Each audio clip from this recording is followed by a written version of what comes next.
everyone, I am Dr. Sonal Jain from Department of Anthropology, University of Delhi. In this series of forensic science lecture, today we are going to discuss about crime, criminal behavior and various theories which are associated with crime.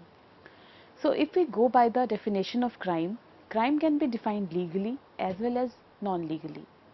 The legal definition of crime is that it is a behavior or an activity in violation of the legal code. The legal code which is defined where any behavior or any activity which will violate that code, that is defined as crime. A sociologist, Paul Tuppen, has defined crime as an intentional act or omission in violation of criminal law committed without defense or any justification and sanctioned by the state for punishment as a felony or a misdemeanor. If we go by the non-legal definition of crime, it is a social construction. Crimes are acts that violate the criminal law of a particular society at a particular time. That is, except universally condemned crimes such as murder, rape, burglary, theft, kidnapping, etc., the definition of many other acts such as criminal depends heavily on which societies you look at and when you look at them. So, a crime may be legal in one country or in one society, but it may not be legal in another country or any society. So, as per the definition or as per the activity done, the crime definition depends upon the societies and when we look at them. Therefore, the same crime, for example, the crime of murder or rape or theft, may have or may be defined or have different punishments in a society, in a country, and may have different punishments in a different country. So, as a society, how they look at a particular crime and how they punish that individual on that basis of crime. For a crime to occur, there should be certain elements. For example, there must be harm. The harm could be either physical or verbal. Thinking about committing a crime is not a crime. A verbal threat to strike another person involves a crime. For example, if a person gets a call and another person is threatening him or taking advantage of him for any other reason, then that is considered as a crime. But if the criminal thinking about committing that crime, that does not consider as an element of crime. For a crime to occur, there should be certain harm, physical, verbal, etc. Giving some threatening to another person over a phone call or over his face or nowadays on any social media account, that is considered as a crime. With the advancement of technology, the various laws which are being defined under the IPC, Indian Penal Code, or the CRPC, Criminal Procedure Code, the crimes are being defined and their punishments are also being defined. So, depending upon what kind of harm is being done by the criminal to the victim, there are certain punishments which are defined in our legal system. But for that to occur, the elements of crime, it should justify that. The harm which is done, it must be legally forbidden. The act should be a violation of criminal law as distinction from a non-criminal law or any civil or administrative law. Then we have two points, actus reus and the mens rea. Actus rea, that is actual criminal conduct or criminal negligence should be evident, whereas mens rea is, that is a criminal intent was there and a guilty state of mind should be there. Criminal conduct usually refers to intentional action or inaction. Sometimes negligence or reckless action can be criminal. So, a mens rea, if the criminal has an intention of committing a crime, he is thinking about the procedure and he is working on it. Supposedly a criminal thinks about committing a murder. So, the mens rea is the criminal intention, that the person had intention of committing that homicide or that murder. So in that intention he will look for the various ammunition or the firearm which he could conquer, or any other weapon which he can take to make this activity successful. So the mens rea is the criminal intent should be there. Whenever we consider any activity, we have to look for, in certain cases people kill some other person in the self defense activity. So the element of crime, mens rea, is missing in that activity. The person had no intention of killing the other person, no criminal intention, but in order to save himself from that situation, in the self defense, the other person is being killed. So we do not define such condition or such act as the criminal act of murder. That act lacks mens rea. So that is one of the most important criminal intention and the guilty state which should be considered, that the criminal has intention of killing the another person and it was not the activity of any self defense or any other activity which is because of any negligence or reckless action. Also, the act must be voluntary and committed when the actor has control over his actions, and the act should be committed without defense or justification, then that act is particularly defined as crime. There are certain causation of crime. Various sociologists, biologists, physiologists, psychologists, they have attempted to explain criminal behavior in various ways. They are classical, which is the old theory, and there were certain loopholes in the classical theory and they came up with a new theory, neoclassical. Then they have positivist school of thought.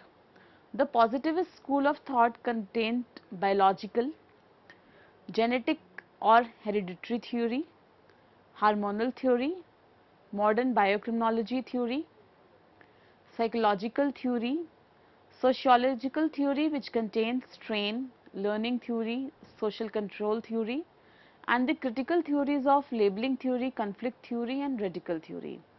We will be discussing the various theories of crime and how these theories define the criminal behavior, how a person can be labeled, whether the intent of crime was present, or the various factors why a particular individual is showing criminal behavior in his actions. The classical theory and the neoclassical theories are the oldest, which define or try to explain why the criminal behavior is being intended in the person. The classical theory is one of the earliest approaches to explain the causes of crime. In the year 1764, Cesare Beccaria, criminologist, he wrote an essay on crimes and punishments which set forth classical criminological theory. In this classical theory, which was given by the Cesare Beccaria, he argued that the only justified rationale for laws and punishment was the principle of utility. And based on his assumption, people exercise free will and are thus completely responsible for their actions. This classical theory of criminal behavior is motivated by a hedonistic rationality, that is, in which the wrongdoer weighs the potential pleasure of an action against the possible pain associated with it. So, a person, if he has done some wrong activity, but he overweighs the pleasure of doing that activity rather than looking the possible pain which is being associated with that act. That criminal does not look the pain which the person has gone through, the mental pain, the physical pain, the monetary pain, but he enjoys that wrong activity and he feels pleasure in doing that wrong activity. This was the classical theory which was given and was defined in the book An Essay on Crimes and Punishments. This classical theory was a bit difficult to apply in day-to-day practice. So, the neoclassical theory, which was modified in the early years of 1800s, and this classical theory was named as the neoclassical theory. In this classical theory, a modification was there in which it was conceded that there are certain factors such as insanity which might exhibit or inhibit the exercise of free will and lead to diminished responsibility and criminal behavior. This neoclassical theory, which says that it inhibits the exercise where the person has a free will and his responsibility, where within his due he is showing that behavior, which might be due to the environmental factors or the way he has been brought up, his family, and other issues which he might have faced during his childhood or the young age during the years he was growing up. So, the neoclassical theory then further was replaced by the positivist school of thought. The theory of the positivist school of criminology grew out of a positive philosophy and the logic and methodology of experimental science. There are certain key assumptions of this positivist school of thoughts which were that the human behavior is determined and not a matter of free will. Criminals are fundamentally different from non-criminals and crime is frequently caused by multiple factors. So, whatever behavior a person is showing, a criminal is showing or a normal human is showing is not a matter of free will. He or she should be responsible for his or her own behavior, looking at the consequences, that if I act a certain way or if I commit this wrongdoing, what would be the consequences of this behavior or this wrong act. This behavior, human behavior, whether we are calling it as a criminal behavior, so a person who is showing a criminal behavior, that means he is doing some wrong activities which are legally wrong, which are defined in our legal acts or laws as legally wrong and harming some persons. So, those persons are different from those persons who are non-criminals. A wrong act might be done by two persons, but as we go back to the elements of crime, one person has the wrong intention of doing that crime. He enjoys that activity, he has pleasure doing that activity, but another person who has done a similar activity, that might be due to certain circumstances. So, the sociologist or the psychologist should look into the factors whether that wrong act was an action of mens rea or the intention or that guilty is absent there. Also, if we go by the positivist approach, there are certain factors through which the crime is being done. Not a single factor is responsible for a particular crime. There are always many factors involved in that. So, this positivist approaches, today most criminologists believe that criminal behavior is the product of a complex interaction between the biology, environmental and social conditions. So, the biology is the genetics, the hereditary, the hormonal factors, the chromosomal factors, etc. That is the biology.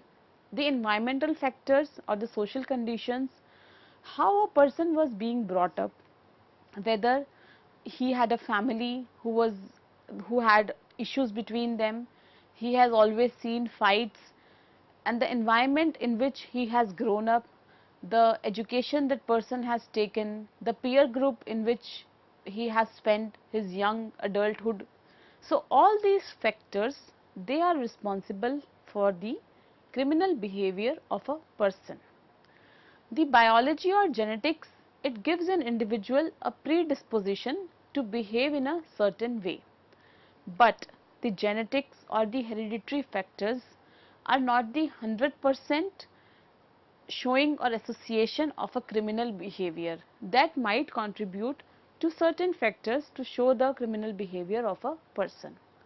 So, whether a person actually behaves in that way and whether that behavior is defined as a crime depend on environmental as well as social conditions. An Italian physicist, Lamberts, he gives various biological or physiological theories. He was a professor of clinical psychiatry and criminal anthropology. In the year 1876, he argued that the criminal is a separate species, a species that is between modern and primitive humans.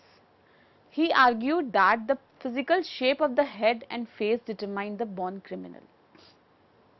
So, according to Lombroso, he was going about the physique of the person, about the shape of the head, shape of the face of the person to determine that the criminal is somewhere in between the primitive humans and the modern humans who are being evolved.